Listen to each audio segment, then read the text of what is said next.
see. All right.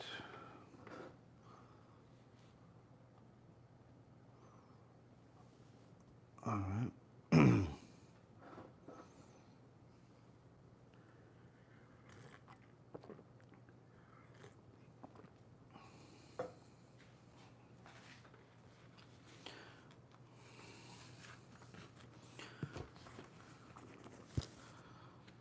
Okay, let's see.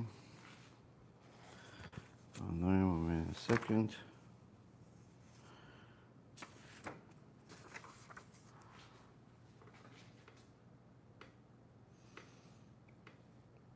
Mic check.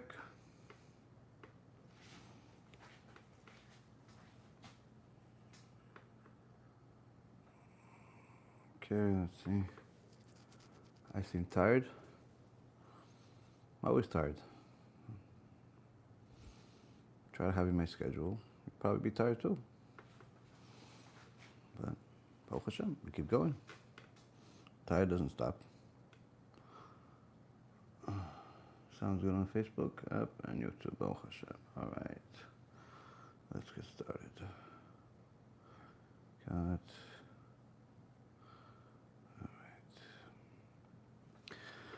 B'Shem Hashem na'aseh v'natzliach, Shiur Torah, Bruchim Habayim. We're back here on our Tuesday night War of Amalek series by of Elchanan Wasserman. Alav Shalom.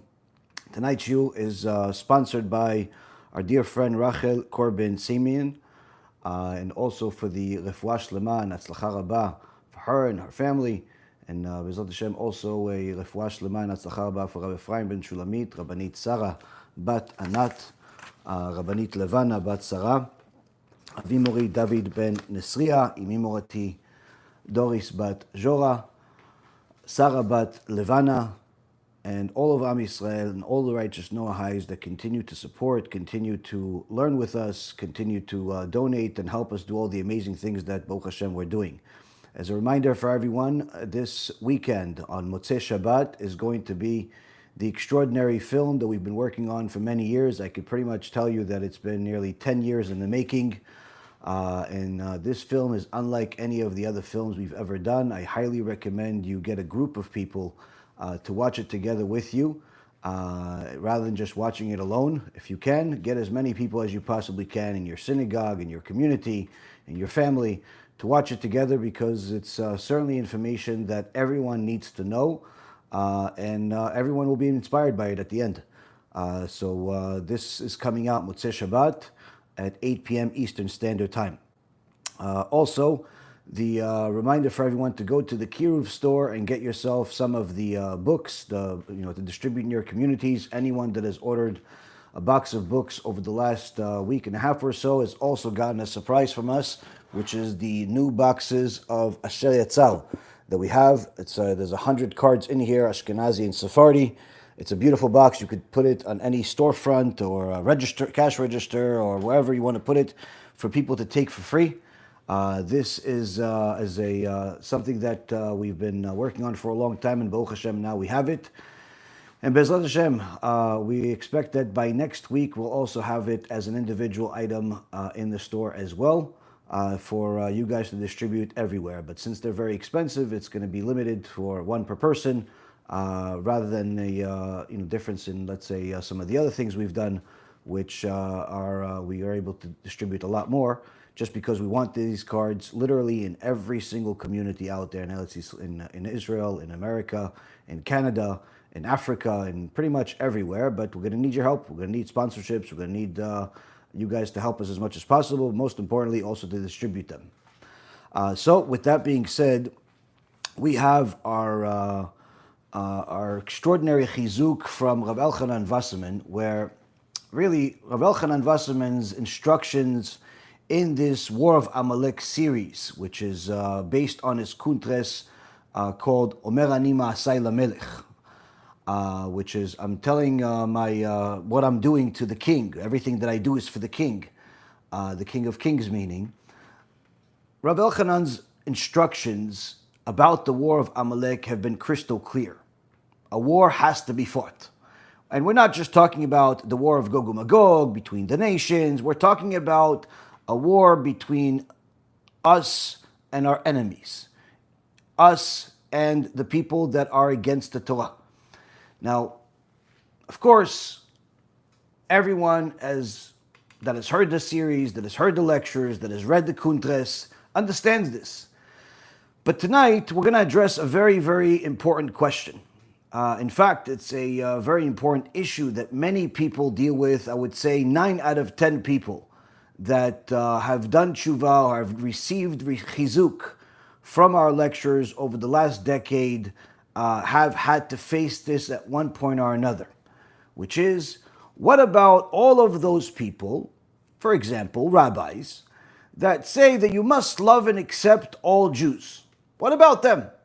They say, listen, it's the Gemara says all of the Jews have so many mitzvot, like a pomegranate, like a rimon, or it says in Isaiah chapter 60 verse 21, V'amich kulam tzadikim, that all of Am Yisrael are tzadikim.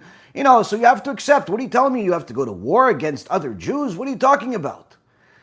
Now, although we've discussed this issue in many ways over the years, there's no one better than Rabbi Yaron Reuven to clarify exactly who is the enemy, who is the friend, and what he thinks of those people, even if they're rabbis, who say otherwise, by manipulating the meaning of Isaiah chapter 60 verse 21, that your nation are all tzaddikim.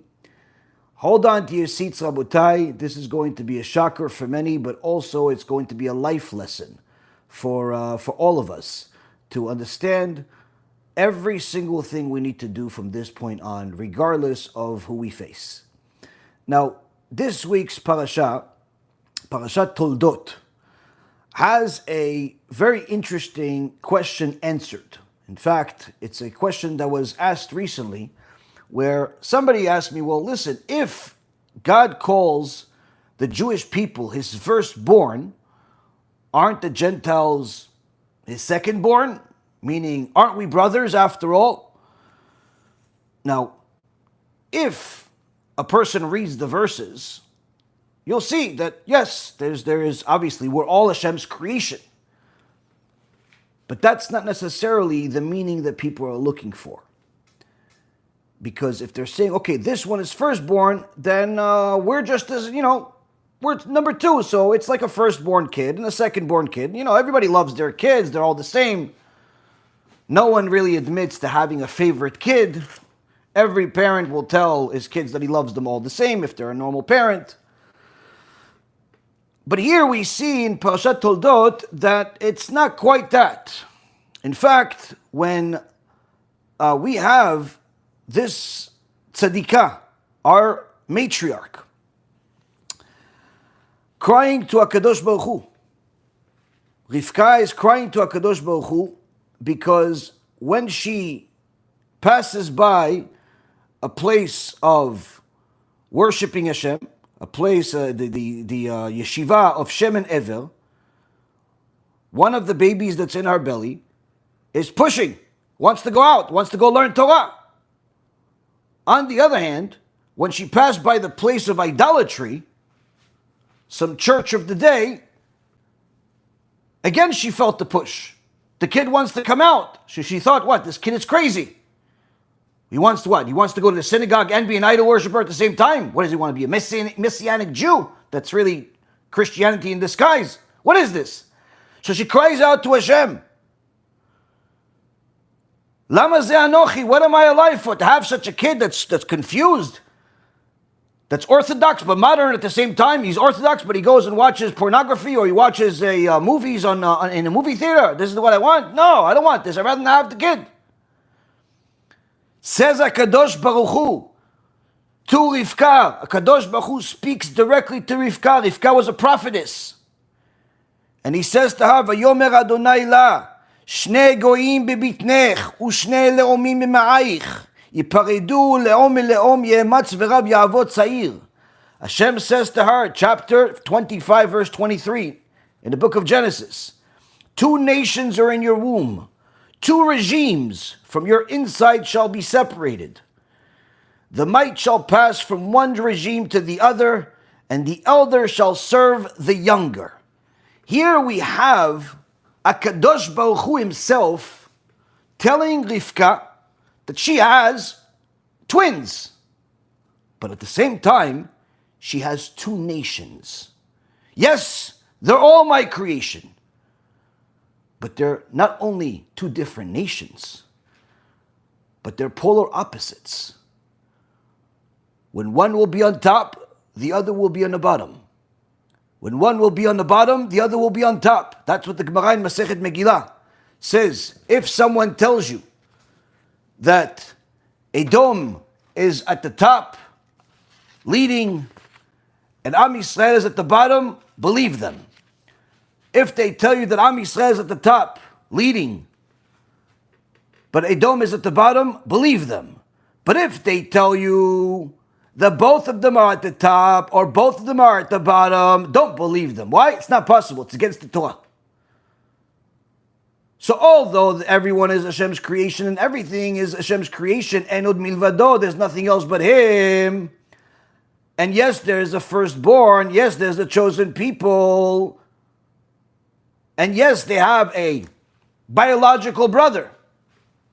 But it's not the same thing like your biological kids.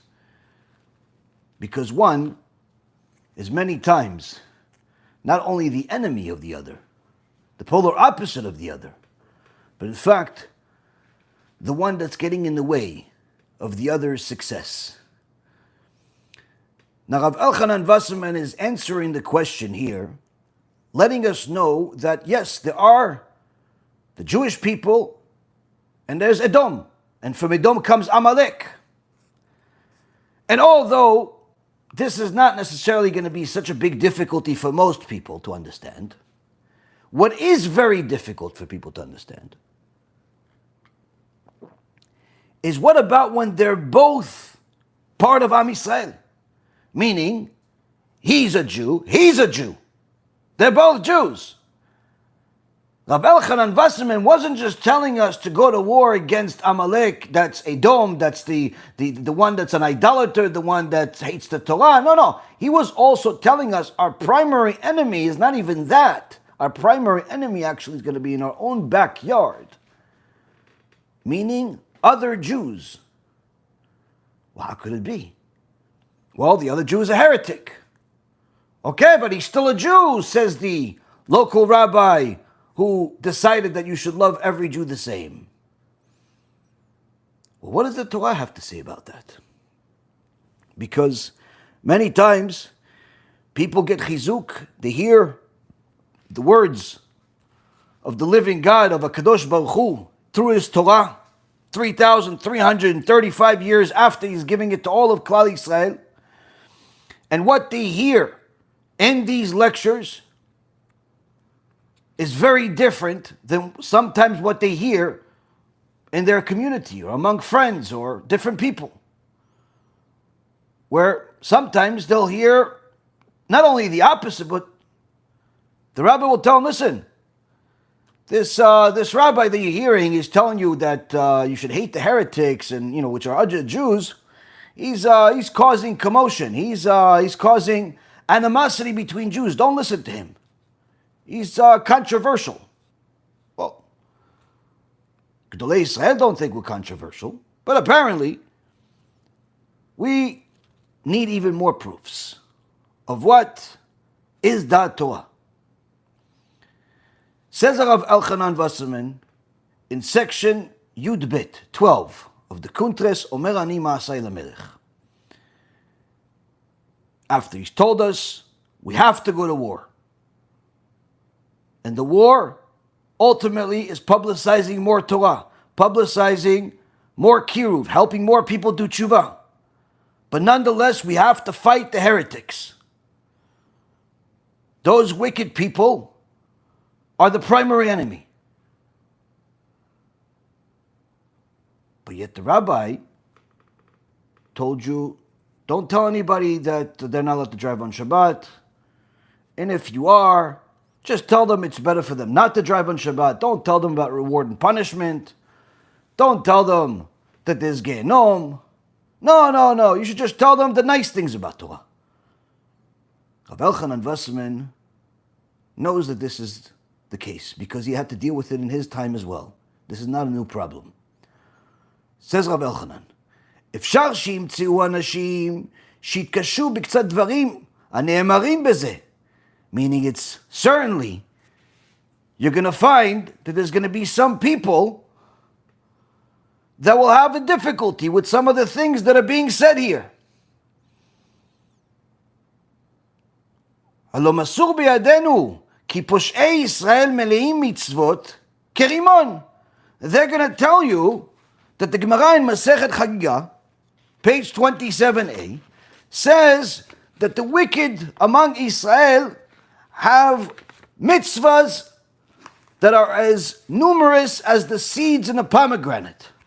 So how could you say, how can you dare say that we have to go and fight them? What are you talking about? You can't say things like that. This is causing separation. Where's the unity? Where's your love of other Jews, they'll tell you. And the reality is that although there are clear instructions by Rav Elchanan Wasserman, they'll tell you maybe it's not relevant to our generation. We want to be parve. What's parve? We want to be neutral. We want to love everybody. And what's your source for being parve?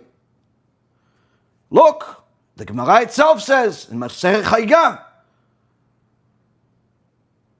that even the wicked among Am Yisrael are full of mitzvot. Furthermore, says Rav Elchanan, they'll even tell you another Gemara in Masechet Sanhedrin, page 44a, that says, V'Yisrael, af al pi shechata Yisraelu, that a Jew, even if he made a sin, he's still a Jew. So what are you talking about? Heretics, no share of the world to come. No, what are you talking about? Look, the Gemara itself says that a Jew that sinned is still a Jew, no matter what. You're challenging these Gemarot, I'll tell you. How can you tell people to fight the wicked? These are the questions that people will bring up. In fact, the most common thing that they'll bring you is something that we hear in every single synagogue. Kol Yisrael, yesh lahem chelek la'olam haba. All of Am Yisrael have a share of the world to come. Shene'emar ve'amich kulam tzadikim. As it says in by the prophet Isaiah, chapter 60, verse 21, and your nation are all tzadikim, they're all righteous. Look, it says it in the verse, you say it in synagogue. What, you don't say this in your synagogue?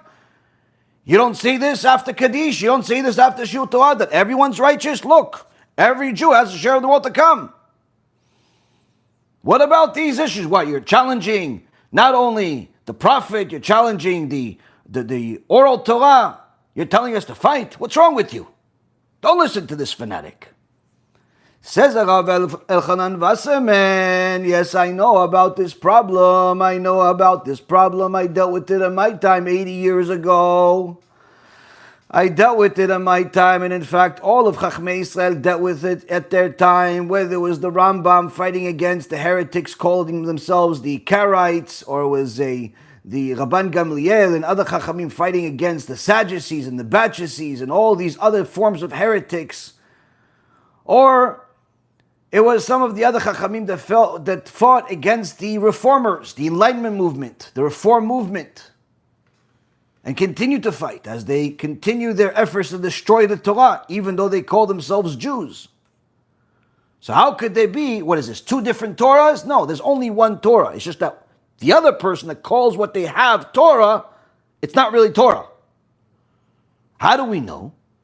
Says Rav Elchanan Wasserman. אבל השואל, כן הוא שואל שלא מדעת.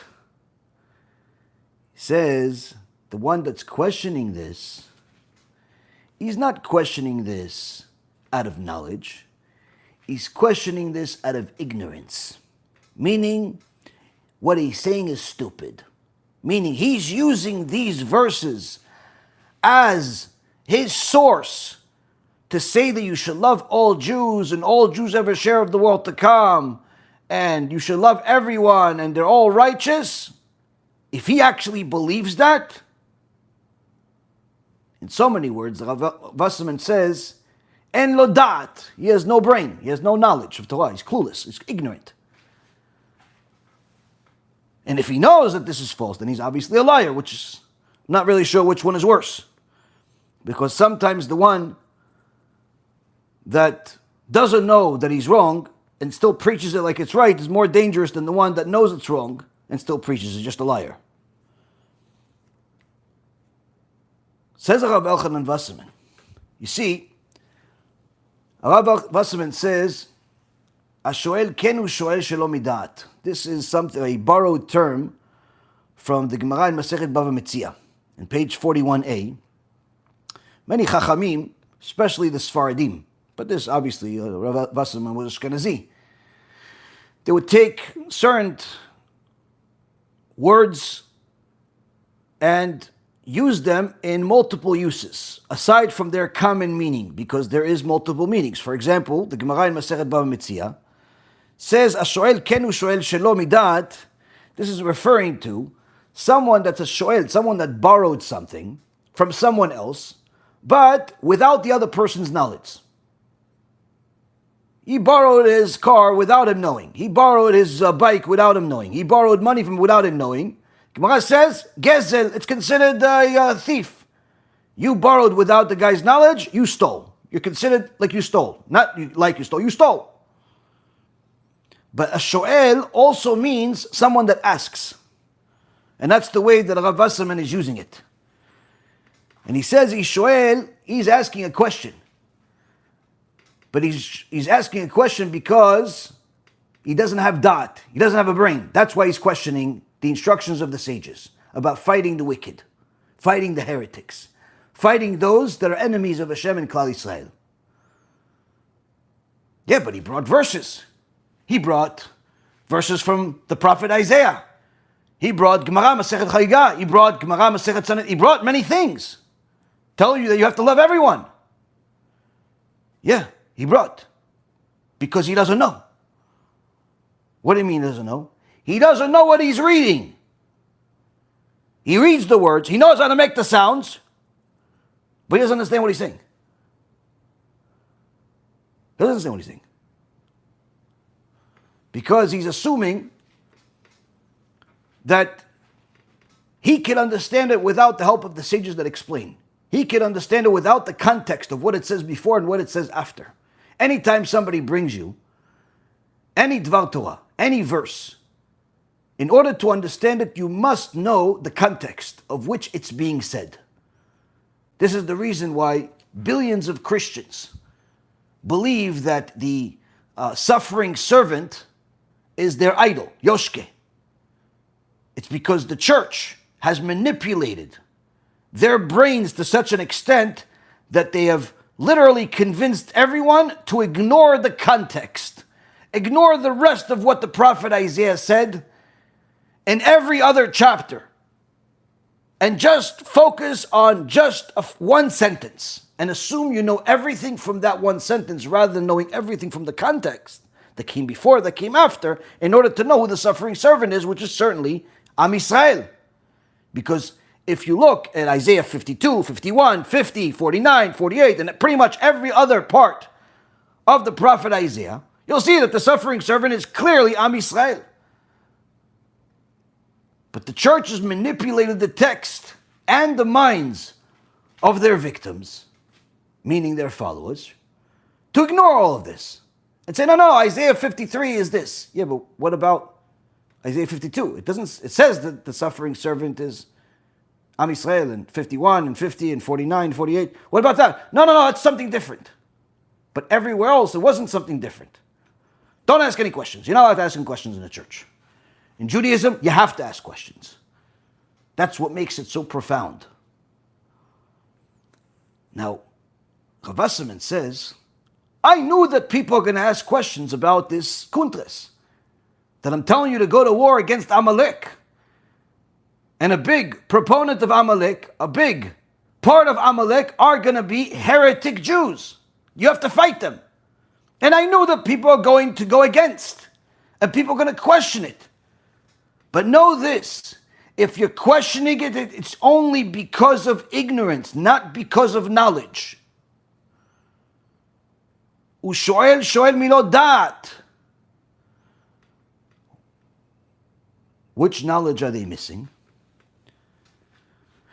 They're missing the knowledge of what these verses and statements from the sages actually mean.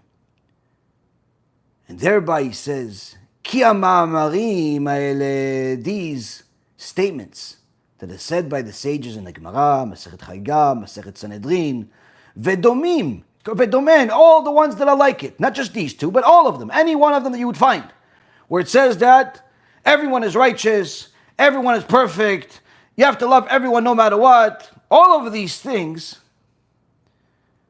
these are referring במאמינים בעיקרי הדת, אלא שהם רשעים ובעלי עבירות להנאת עצמם. These are referring to people that believe in the principles of our faith. They believe that there's only one God, that he has no image, no likeness of an image, that there's no before him, there's no after him. He always was, that Moshe Rabbeinu is the ultimate prophet of all prophets, that the Torah came down at Mount Sinai to Am Yisrael, and it's the same Torah that we have today, that Mashiach will come, the resurrection of the dead. They believe in the 13 principles of faith. They believe that Hashem knows what's in their mind, knows what's in their heart. They have no question about that. But they're still considered Rashaim. They're still considered wicked because they fall for the lusts of their heart in order to enjoy this world. So they have sins. And they're considered wicked due to those sins, but they're still part of Am Yisrael. And therefore the Gemara is saying about them, Posh'ei Yisrael, the criminals of Israel, Meleim mitzvot kerimon, are full of mitzvot like the rimon, meaning that even though they fall for the lust, they look what they're not supposed to, they touch what they're not supposed to, they make certain sins. But those sins are not intellectual sins where they believe that God has a body all of a sudden and his arm is really an arm, or that he needs you, or that there's no reward and punishment. No, it's none of those types of sins. They sin where it's looking at things and touching things and doing things that they're not supposed to. But ideologically, they believe 100% of the Torah. There's no question. They just fall for the traps of the Satan. So they have many mitzvot. They still pray. They still keep Shabbat. They still are doing what they're supposed to do, but they also do some things they're not supposed to do. So for those things, they're considered wicked. But don't say that they don't have any mitzvot just because they have sins. They have sins. They have sins, but they have many mitzvot too, like a pomegranate. Yeah, but what about if they make these sins? Aren't they no longer considered Jews? No. They're making sins that are not the sins that remove you from Klal Yisrael, like violating Shabbat intentionally and just not keeping it. Or they're no longer putting on tefillin anymore. They don't ever put on tefillin. Or they believe in multiple gods, or that God has a body, or that God has humanized himself, became some guy with a long hair, and told people that he could make a fish into many fish, and all types of other nonsense. No, they don't believe in this now. They believe in God. They believe in the Torah. It's just that they make sins. And even if they make sins, says the Gemara, Israel afal pi shechata Israelu. They're Jews before the sin. They're still Jews after the sins. Those particular sins they made, they'll have to pay for it. They'll get punished for it. But the punishment is not the ultimate punishment where they're going to remove themselves from Klal Yisrael. They're still going to remain Jews and eventually go to Olam Haba. They still have a share of the world to come. And that is who those statements are made about, says Rav Wasserman. Aval bakofrim, אי אפשר לאמור עליהן שהם מלאים מצוות כרימון. ומכל שכן בעוברים להכעיס. But in regards to the kofrim, to the heretics, it's not possible to say about them that they are full of mitzvot, like the pomegranate. And even more so, those that are going against the Torah just in order to anger Hashem, meaning they know the truth, but they still want to go against Hashem. So here, Rabotai, we see the first level of this clarification between the difference of a wicked Jew versus a heretic. And why do I say a wicked Jew versus a heretic and not a heretic Jew? Because if he's a wicked Jew, he's still a Jew.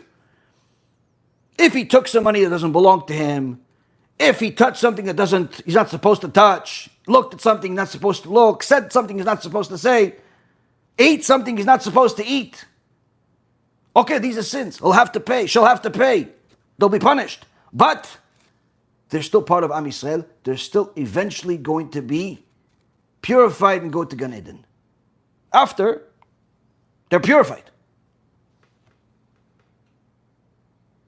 Meaning, he's a wicked Jew, which means he's still a Jew.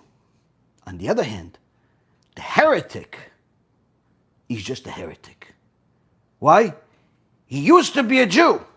She used to be a Jew.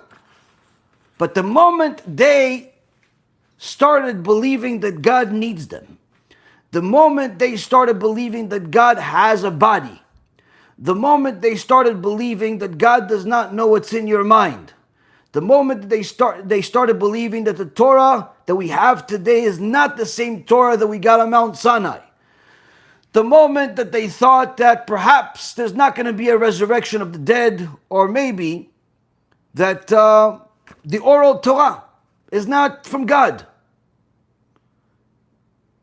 the moment they thought any one of those things, they became a heretic.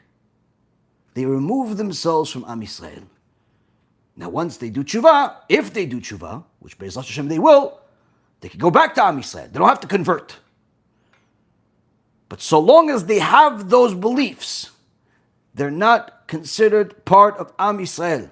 Even if they wear a shtreimel, even if they wear a long skirt, even if they have a beard, even if they have whatever they have. It doesn't make a difference. The moment a person becomes a heretic, they're no longer considered part of Am Yisrael. Now, here we see Rav Elchanan Wasserman giving us clear clarification that is very much necessary for those who question the ways of the tzaddikim, the ways of Gedolei Israel, and those that follow in their footsteps, who say that there are people you have to love and help, even if they're sinners, and there are people that you have to hate because of the sins they make. Rav Elchanan Wasserman says, if they're wicked because of their desires, but their desires are not intellectual, they're not ideological, their desires are physical desires. Your job, your obligation is to go and help them do tshuva. Love them, care for them, help them do tshuva. Help them remove these desires that are causing them much anguish, much more than they can imagine. But if they're heretics, it's a mitzvah to hate them. And that's what Rav Elchanan Wasserman is now going to tell us. He says, those that are heretics, you can't say that they have many mitzvot. Because they don't believe. They don't believe in the mitzvot. They're heretics. They don't believe that God gave us a Torah at Mount Sinai. So even if they do a mitzvah, it's not because God said it. They'll do it just because they want to do it. They will do it because they want to fit in. They do it because they're used to it.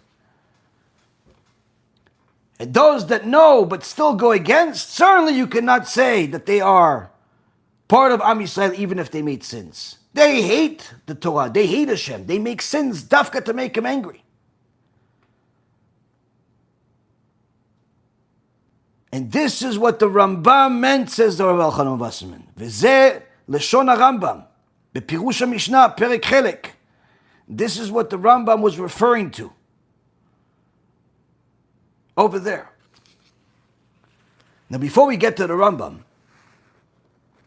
a person needs to know that the love that the Rambam had for other Jews was unquestionable. In fact, at a time when Islam became a very powerful religion to the point where they were killing anyone that did not forsake their religion and become Muslim. They went to the Jewish communities and forced Jews to convert or die.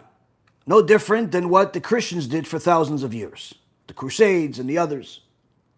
Yimach Shema B'zichram. At the time of the Rambam, these Muslims went to the Yemenite Jews and forced many of them either to die or to accept Islam. And many Jews, to save their own life, figured out that, listen, at least I'm not becoming an idol worshiper like in other religions. They still believe in the same God, but obviously it's a false religion. So I'll pretend like I believe it, I pretend like I'm accepting it, but I'll practice Judaism in hiding. And many Yemenite Jews did that to save their life. And there was a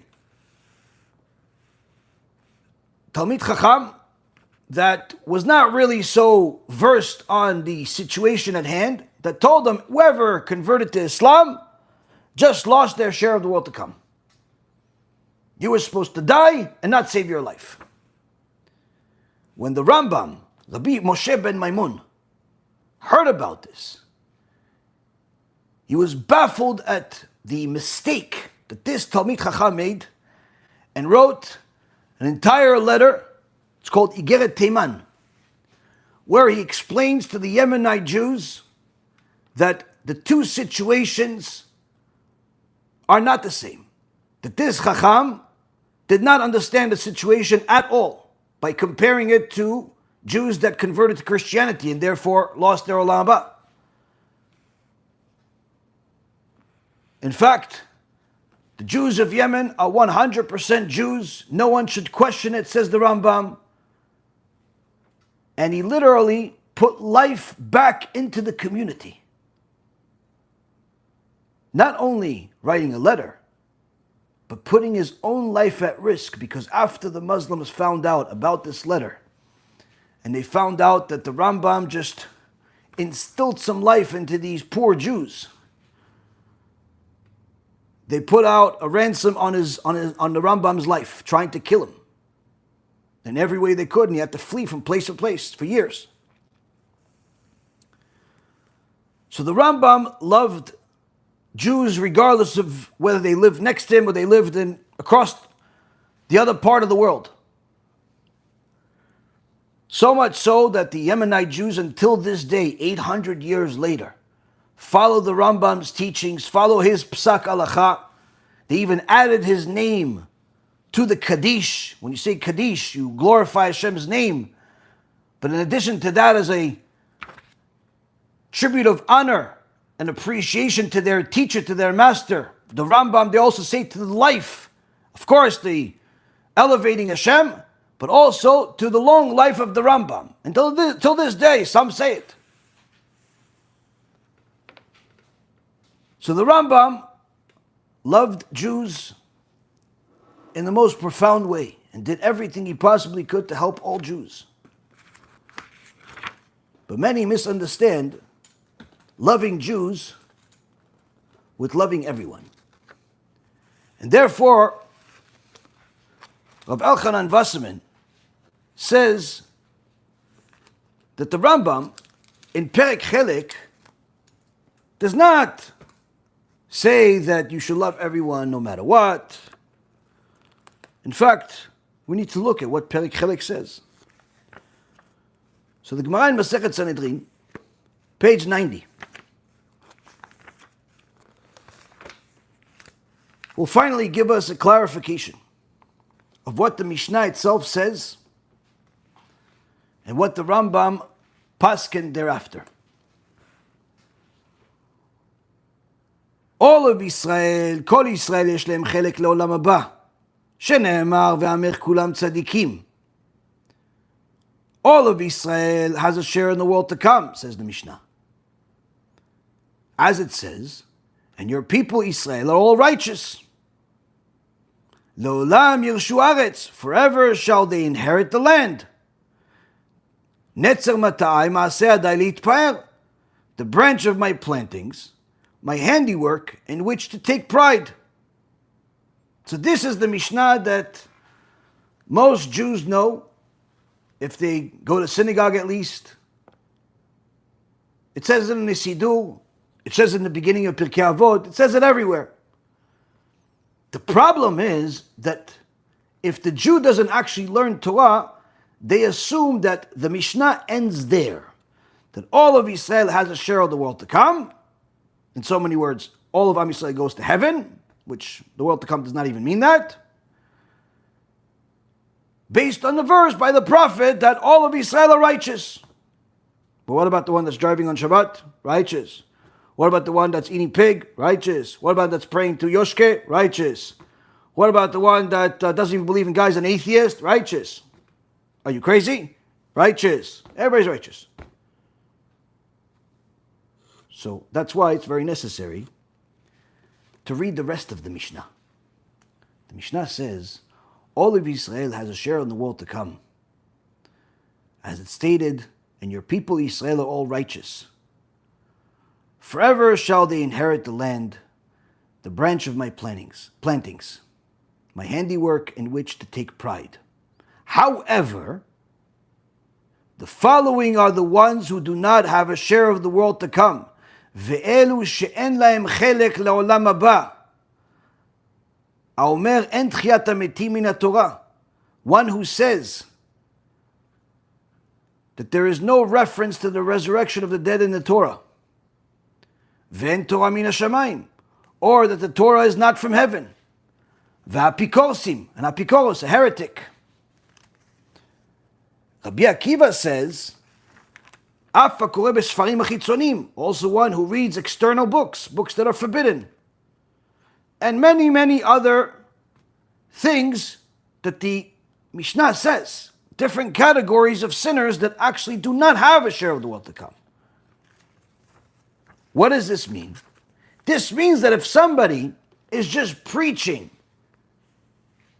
that the only thing that exists is that all Jews go to heaven, all Jews have a share of the world to come, and therefore you should love everyone no matter what and accept them no matter what, clearly shows what the Rav Elchanan Wasserman calls lo da and lo dat. He has no dat, he has no brain, he has no knowledge of what Torah is. Why? Because the Mishnah doesn't say everyone goes to heaven. It says Kol Israel go to heaven. But then there's those that don't. What's the difference? If he's Israel, as Rav Elchanan Wasserman already explained, that means he keeps mitzvot, he keeps Shabbat, he keeps kosher, he puts on tefillin.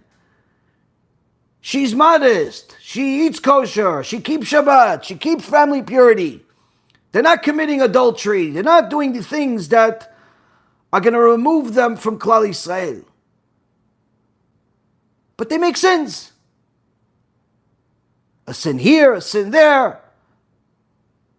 Inappropriate words, inappropriate language, inappropriate business dealings, inappropriate internet surfing, Shem Yirachem, inappropriate behavior, and so on and so forth. They make sins. No one's perfect. And tzaddik shelo yichtad. There's no such thing as a perfect person that's so righteous doesn't make any sins. But they're still part of Am Yisrael despite those sins, because those sins are not ideological sins that make them heretics, that make them idolaters. So therefore, all of Israel has a share of the world to come, which will explain even what that part even means. But the point is that it says not all Jews have, no matter what, no. It says all of Israel, meaning he's still considered Israel. He's still considered someone that's shomer Torah and mitzvot, that's observant of the Torah and the mitzvot. If he violates Shabbat every week, then he's not part of Am Yisrael. Why? Because that's what the Rambam paskins in Hilchot Shabbat, chapter 30, the last halacha. A Jew that violates Shabbat intentionally is considered like an idol worshiper. And obviously, everyone understands someone that doesn't serve Hashem, someone that's an idol worshiper, someone that serves a man, someone that serves money, someone that serves themselves, someone that serves an idol, clearly is not considered part of Am Yisrael. He's considered an idol worshiper. He's not going to go to heaven. So the Mishnah says all of Israel, those that are observing the Torah, they're still part of Am Yisrael, they have a share of the world to come. What about their sins? Yes, we'll get rid of those sins. This chamber, that chamber, a little Gilgul, a little this, a little reincarnation, a little suffering here, a little suffering there, but Hashem's going to clean everybody up. Why? Because they still kept the Torah. What about those that are heretics? Oh, they're not part of Am Yisrael. And that's why it says, however, there are those who have no share of the world to come. It doesn't say there are those Israel, there are those Jews that have no share of the world to come. It says there are those that have removed themselves from Israel. And that's why they have no share of the world to come. Meaning, they go to Gehenom for eternity until their neshama gets the worst karet, which is complete destruction of the neshama, after eternity, whatever eternity is. The worst of the worst. A person that believes that person that sins just disappears, it's also considered a form of heresy. Because to just think that a person could sin against Hashem for a whole life and then just disappear as if nothing happened, well, that's not a punishment. So the Mishnah says the following people do not have a share of the world to come. And it gives examples of those. A person who does not believe in the resurrection of the dead. A person who does not believe that the Torah is from heaven. The Torah from heaven meaning both the written Torah and the oral Torah. A person that is an apikoros, a heretic. He is not considered part of Am Yisrael. If he is learning, teaching, or promoting that God has body parts, or that God needs you, or that there's no reward and punishment, or any of the heresies that are out there, he is considered an apikos. And an apikos, a heretic, does not have a share of the world to come. They're not considered part of Klal Yisrael, even while they're alive, unless they do tshuva. So already we understand that Rav Elchanan Wasserman is telling us the reason why somebody would say those Mishnayot, that all Jews have mitzvot like the Rimon, and all Jews are Jews no matter what, is because they're ignorant. Because when it comes to the Torah, they're fools. They may be geniuses in architecture and mathematics, in some type of language they speak. They may be a master salesman or a master buyer, whatever, they're master in something else. But in Torah, they're complete ignoramuses. Yeah, but he's a rabbi. Ignoramus. He should have been a plumber. Should have been, selling tools from house to house. Maybe it'll do better for him. Sell pliers. Because if he thinks that all Jews, no matter what they do, will go to heaven, that means he does not know anything.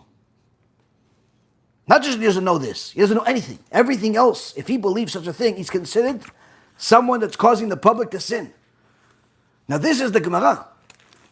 What is the halacha? The Rambam mentions it in multiple places. In one of the places is Ilchot Shuvah, in chapter 3. Chapter 3, halacha number 5, where the Rambam reviews and explains and clarifies how sins are weighed against merits. Person that has many merits gets rewarded, a person that has sins gets punished. And then he concludes the following. Someone that's a Benoni, meaning someone that is a scale of equally balanced between merits and sins. If among his sins is the neglect of the mitzvah of tefillin, to the extent that he never wore them even once, he is judged according to his sins. He will nevertheless be granted a portion of the world to come. What is that he's judged according to his sins? He goes to Gehenom. Now, if he literally never put on tefillin, then he goes to Gehenom forever, because that's what the Gemara in Masechet Rosh Hashanah says, page 17a. Similarly, says the Rambam, all the wicked whose sins are greater than their merits are judged according to their sins, but they're granted a portion in the world to come. For all of Israel have a share of the world to come. As Isaiah chapter 60 verse 21 says, your people are all righteous, you shall inherit the land forever. The land is an analogy alluding to the land of life, meaning the world to come. Similarly, the righteous among the nations also have a portion of the world to come, meaning people that are not Jews have a portion of the world to come. So from here, if you just read this, it seems like either someone is going straight to heaven or goes to Gehenom for a little bit and then goes to heaven, or goes to Gehenom for a longer amount of time and then goes to heaven. Meaning, from this one halakha, it seems like everybody goes to heaven. That's why you don't learn from just one thing. You have to read more. The next halakha, says the Rambam, the following individuals do not have a portion in the world to come. Wait, but you just said all Israel have a share of the world to come. Yes, exactly. All of Israel. Meaning so long as they observe Torah and mitzvot, but they still have sins, they follow their lust, their desires, but they're not abandoning God, they're not idol worshippers. They're still following the Torah, they just made sins. So they'll go to Gehenom for it. But there are some people that made sins that are so heinous that they have removed their right to exist. And thereby the Rambam says, the following individuals do not have a share of the world to come, meaning they will go to Gehenom forever. Rather, says the Rambam, in clear terms, their souls are cut off and they are judged for their great wickedness and sins forever. This is not my translation. This is what the Rambam says. The following individuals who do not have a share of the world to come.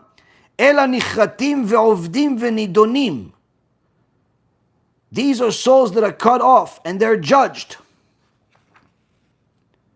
Al godel lish'am v'chatatam le'olam u'le'olmei olamim. For their great wickedness and sins forever and ever and ever. In English it only said forever, but really in Hebrew it says forever and ever and ever, meaning endless punishment. Who are these people? The minim, missionaries, people that entice people to go against HaShem, go to other religions, whether it's atheism or Christianity or Islam or whatever other false belief out there. Apikosim, heretics, meaning even if he goes to shul, even if he considers himself a Jew, if he has heretical beliefs, like we've already mentioned, he has no share of the world to come. Those who deny the Torah, meaning the written Torah and the oral Torah. Those who deny the resurrection of the dead. Those who deny the coming of the Mashiach. Those who rebel against God. Those who cause many people to sin. Those who separate themselves from the community. Those who proudly commit sins in public. And he continues with the list just like the Gemara in Masechet Sanhedrin. So we see here that the Rambam not only clarifies that not all Jews go to heaven, but in fact, and unfortunately for them, many will not only not go to heaven, they'll go to Gehenom forever. They go to Gehenom forever. Now,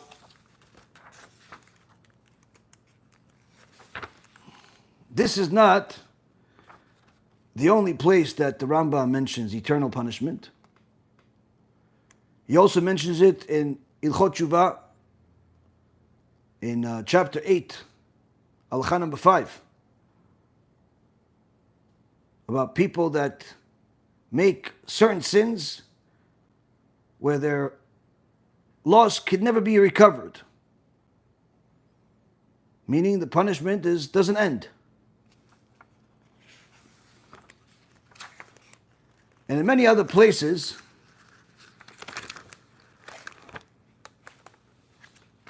the Rambam talks about reward, punishment, without sugarcoating it, without telling people, listen, but maybe he didn't understand, or maybe he was really funny, or maybe he gave a lot of tzedakah, or maybe that's going to make other people sad. No. Everyone has an opportunity to do tshuva while they're alive. If they choose otherwise, if they choose not to do tshuva, they'll be punished accordingly. There's no free lunch.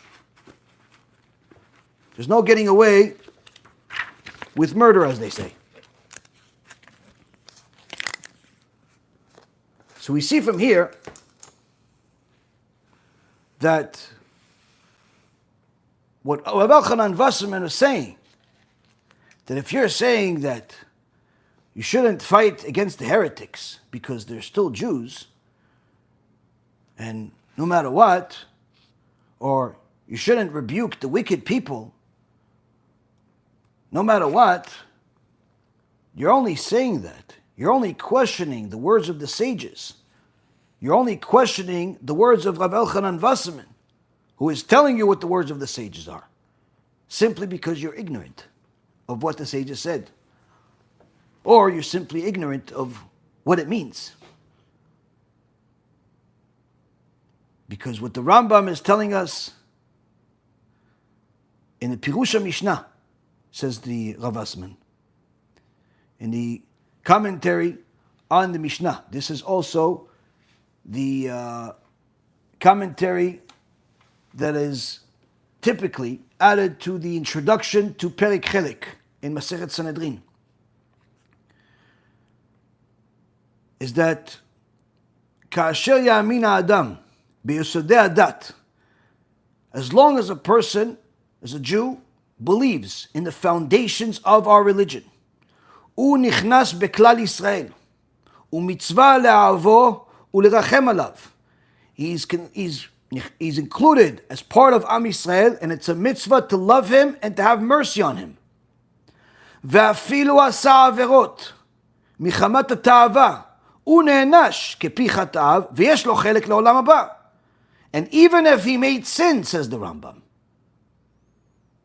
even if he made sins because of falling for the lust of his desires, he will get punished for those sins, but he still has a share of the world to come. Ve'u miposh'ei Yisrael, and he is the one that is called the criminal of Israel, the wicked of Israel. Meaning he's wicked, but he's still part of Am Yisrael. Because the sins were sins for temporary joy. He'll get punished, she'll get punished, but she'll still be considered part of Am Yisrael. She'll still have eventually a share of the world to come. Which is a side note, share of the world to come is resurrection of the dead. Then there's the world after Mashiach comes. Then there's heaven. Then there's Olam Haba. There's a whole teaching in itself of that's a lot more than just a single word. Like if you're good, you just go to heaven and that's it. Maybe perhaps we'll do a shiur about that one day. BeEzrat HaShem will merit. But the point being is that the Rambam says, for those that do not understand, to think that everything is the same, if the sins that he or she makes as a Jew are not ideological sins, but rather they're sins that are just for enjoyment. He stole somebody else's money. She took somebody else's dress. He said something terrible about somebody.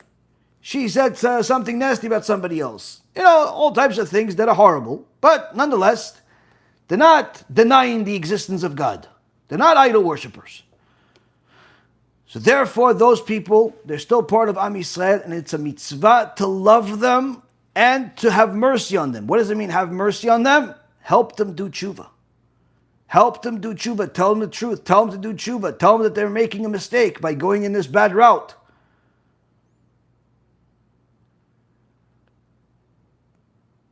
And regardless of that, at that point, until they do tshuva, until they repent, they're considered posh'ei Israel. They're the ones that are referred to as the criminals or the wicked of Israel. Aval, says the Rambam, which Rav Wasserman is bringing, shenitkalkela emuna b'ikarei hadat, when the foundation of their faith, when their faith in the foundations of our religion has been spoiled, meaning they no longer believe in one of the 13 principles of faith. They believe that God created the world. They believe He has no body. They believe that the written Torah is from God, but they don't believe that the resurrection is going to happen. Or they don't believe that the oral Torah is also divine. Or they don't believe that Moshe Rabbeinu was the greatest prophet. They think somebody else is. Once they deny one of the principles of our faith, that means that their faith has been spoiled. Nitkalkela emuna b'ikarei hadat. So what happens in that case? Yatsa min haklal umitzvah lison'o ule'avdo ve'al ze ne'emar misan'echa HaShem esna. The Rambam is telling us, once a person has become a heretic, once a person has gone against Hashem by denying His existence, by worshipping an idol, by denying the divinity of the Torah, not only, says the Rambam, is he no longer considered part of Am Yisrael, he's considered a heretic, he's considered an idolater. But even more so, now the mitzvah is no longer to love him like you love a fellow Jew. Rather, the mitzvah with such a heretic like Manis Friedman and his followers, and especially those that promote his stuff, whether they be rabbis or otherwise. Mitzvah leson'o u'le'avdo. It's a mitzvah to hate them. Mitzvah to hate them. What is this based on? Says the Rambam, this is based on what David HaMelech wrote in Psalm 139, verse 21, where he says, Alo misanecha Adonai esna, u'b'mitkomemecha et kotat, tachlit sin'ah sinatim lo'evim hayu li. For indeed, those who hate you, O Hashem, I hate them, and I quarreled with them, with those who rise up against you. With the utmost hatred I hate them. They have become enemies unto me. Once you become a heretic, or not you, somebody else becomes a heretic, they now not only become the enemy of God, the denier of God and His Torah, but they become an enemy of Klal Yisrael. And that, Rabotai, is what Rabbi Yaron Reuven is trying to emphasize to us, enlighten us, let us know what the truth really is. And there is no other truth. Anyone that says otherwise, they have a stamp of stupidity, satum, from Rabbi Yaron Reuven. En lo da'at, he has no brain, if he thinks otherwise.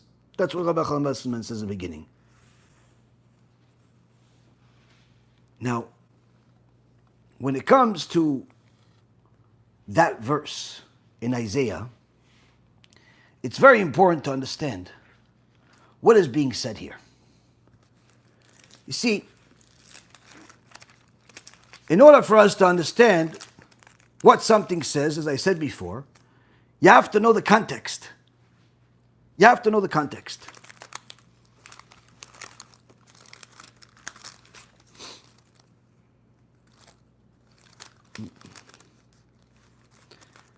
In order to know the context,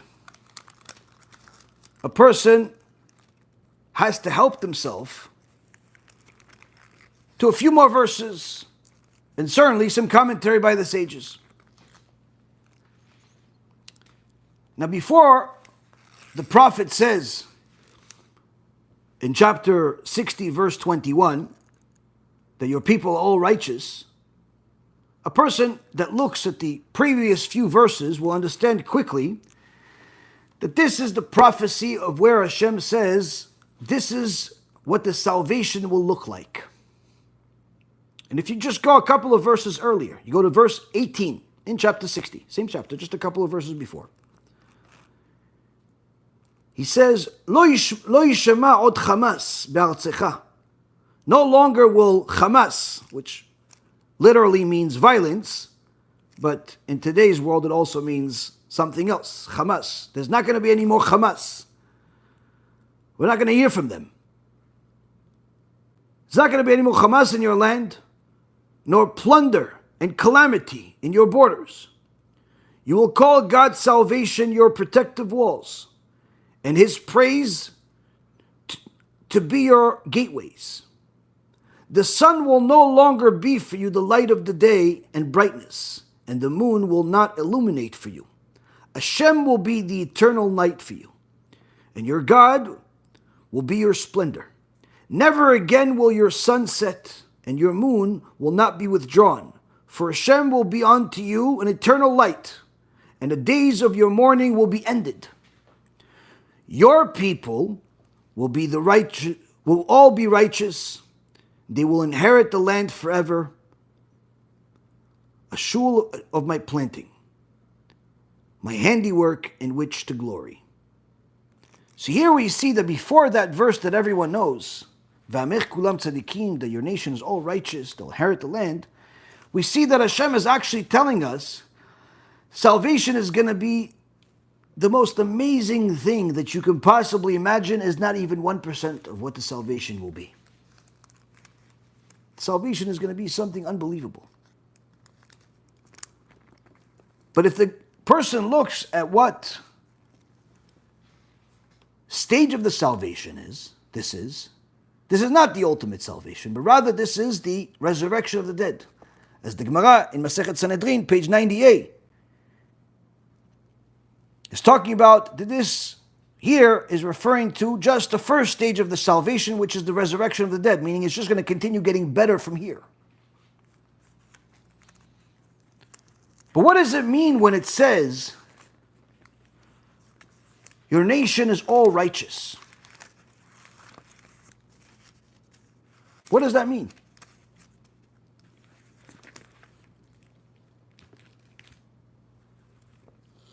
First, you have to know that this salvation comes after another prophecy is fulfilled. A prophecy that's said by Zechariah in chapter 13, verse 9, where HaKadosh Baruch Hu will destroy 2/3 of the world, and there was going to be 1/3 left. And that third will be purified to weed out the rest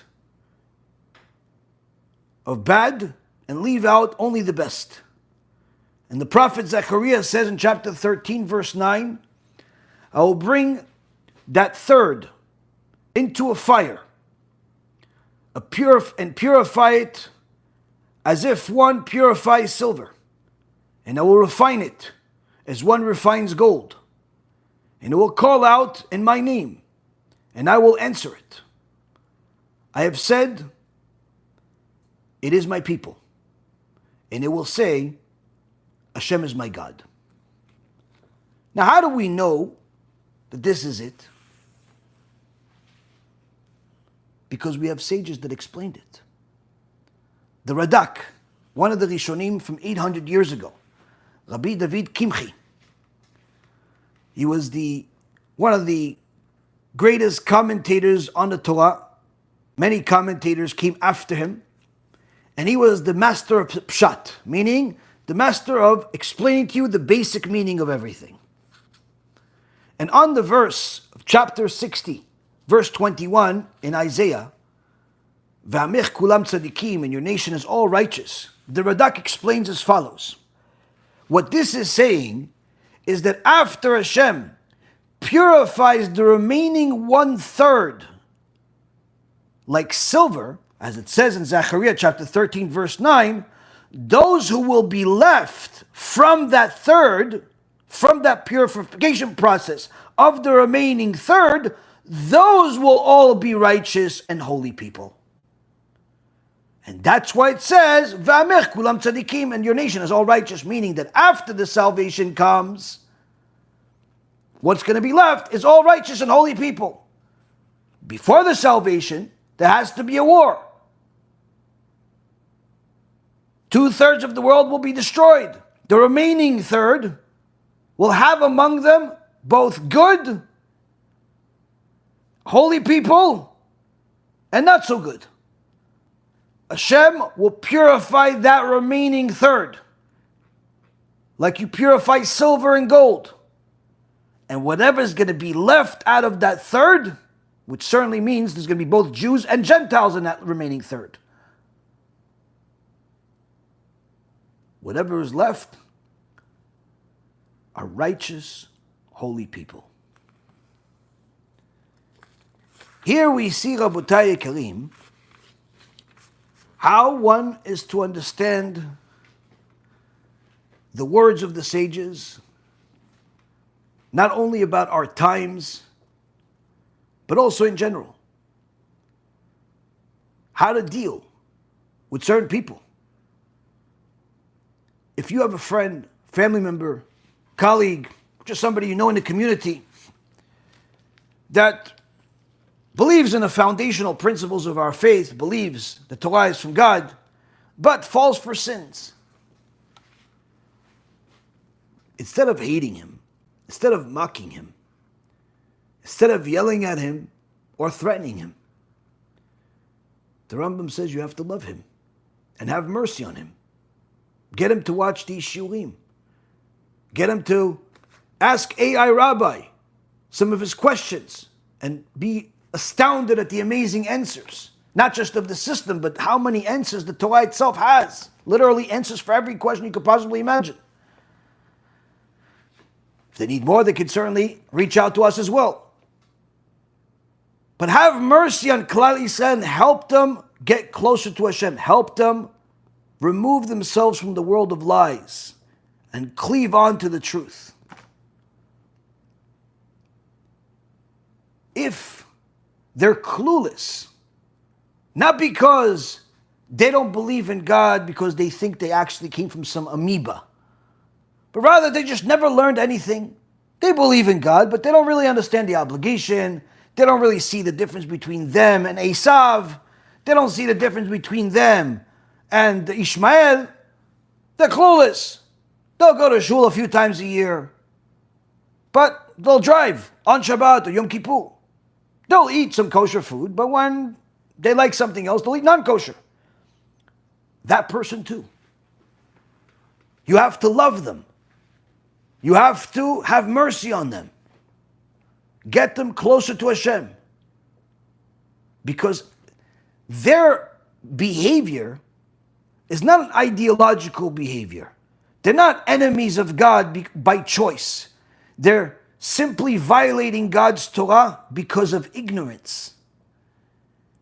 Because no one has told them the truth, or worse, people have lied to them. Your obligation, my obligation, is to love them and help them do tshuva. On the other hand, if the person believes that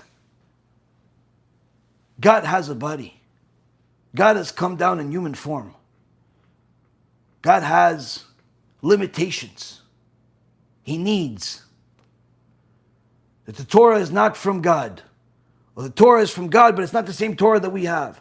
All other forms of heresy, which the Rambam details, by the way, in Ilchot Shuvah, a few halachot after the one that we just read, which we've learned in the past in previous shulim.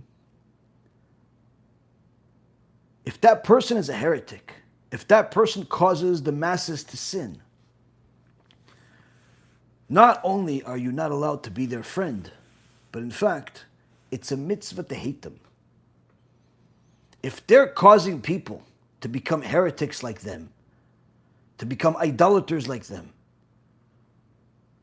it's a mitzvah to hate them. And there's a very big difference between that secular Jew that grew up in America, grew up in Israel, grew up in Canada, grew up in Australia without any real Jewish education, and that's why he violates Shabbat, versus that guy that perhaps not only knows what Torah says, but completely denies it, completely rejects it. Even if he's a rabbi, because some people pretend to be rabbis today. There's a lot of costumes out there. They should literally ban all the costume stores. A lot of people pretend to be rabbis, teaching people all types of heresy. Those people, it's a mitzvah to hate them. And those are the enemies at the time that we are in now, the war of Amalek. And that's what Rav Elchanan Wasserman has come to teach us in this segment.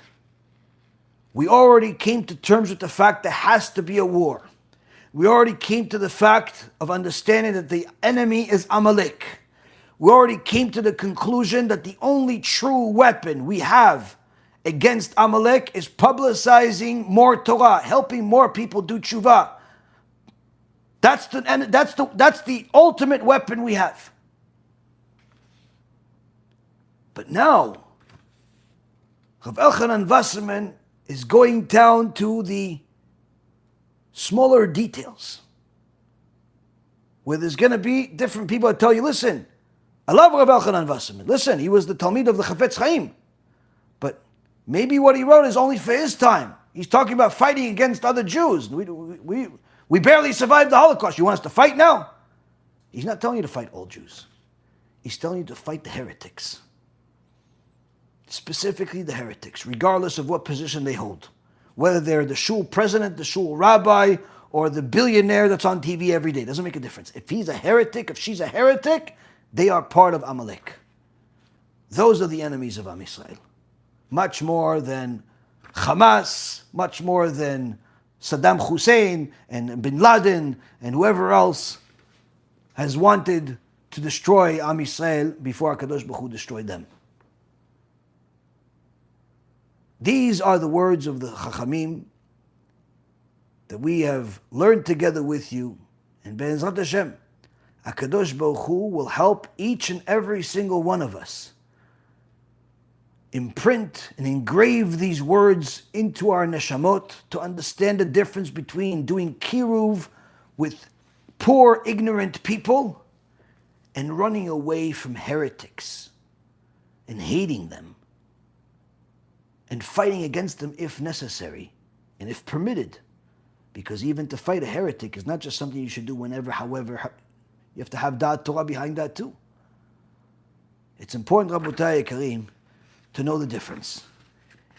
And the next time somebody tells you, listen, Kol Yisrael yesh lehem chelek l'olam haba, tell them, yeah, I know, but do you know who Israel is?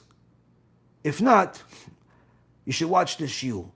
Give them the link, and BeEzrat HaShem, they'll have more than enough to chew on to reevaluate what they say before they say it next time. Perhaps they'll even do tshuva themselves. And BeEzrat HaShem, they'll help others do the same. Thank you very much for learning with me. May Hashem help all of Am Yisrael do tshuva. Anyone that wants to distribute our books and USBs in their community and also get one of the amazing Asher Yatzar boxes can go to kiruvstore.org, KIRUVSTORE.org. This is for distribution in America only, in Canada. Someone that wants to get it in different countries will just have to help us with the shipping, but BeEzrat HaShem will do our best. Also, anyone that hasn't downloaded and subscribed to the AI Rabbi, I got more feedback in the last couple of days about it. One person called it a game changer. One person called it a life changer. Literally, you're getting so many amazing compliments about it I can't help but to let you guys know that if you don't have it because you think that $15 a month is too expensive, you're making a mistake. It's not even a matter of supporting the organization or not. It's simply having a lot of Torah readily available to you, having the availability of questions that you're not going to know where it is in the books unless you're a scholar already. And even if you are, sometimes you're not going to know where it is. So you could ask this any question that you want, and you'll get answers. You'll get amazing answers. You'll get life answers. People ask whether they should marry a certain person, even though their parents are against it. Doesn't sound like a Torah question, but it very much is. People ask, are they allowed to use electric light as their Shabbat candles, even though they don't have Shabbat candles? Can they still do a blessing on it? Doesn't sound like a Torah question, but it is.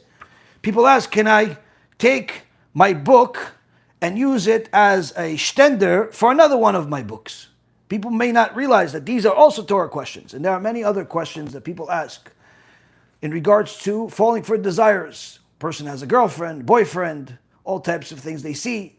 They are too shy to ask a rabbi. They're too shy to ask somebody else.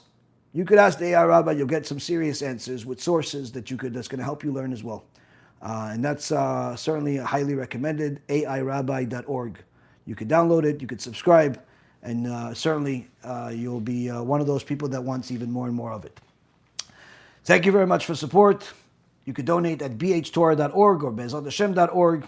You could sponsor these lectures like some of our other friends have done over the last few weeks.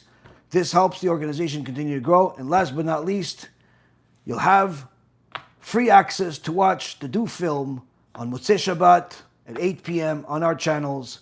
And BeEzrat Hashem, you'll enjoy it. It's also going to be on the app and everywhere else. Thank you very much. Kol tu b'chava tzlacha.